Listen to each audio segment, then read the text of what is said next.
Zelle is a popular, fee-free payment system in the U.S., created by a group of the largest U.S. banks, which allows for instant money transfers. To accept Zelle payments, you must have a U.S. bank account, as it only operates within the U.S.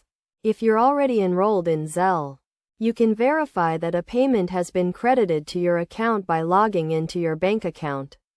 Upon enrolling in Zelle, payments should be accepted automatically. However, if a payment is not showing up, it's possible the sender used an incorrect identifier. So it's essential to double-check that the phone number or email address provided is accurate and free of typos. For those who haven't enrolled in Zelle, payments will be pending until their bank account is registered.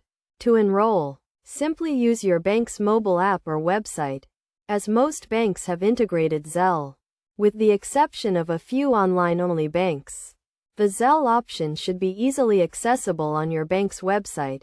Once enrolled, Zelle payments should be accepted automatically, with subsequent payments being deposited into your account almost immediately.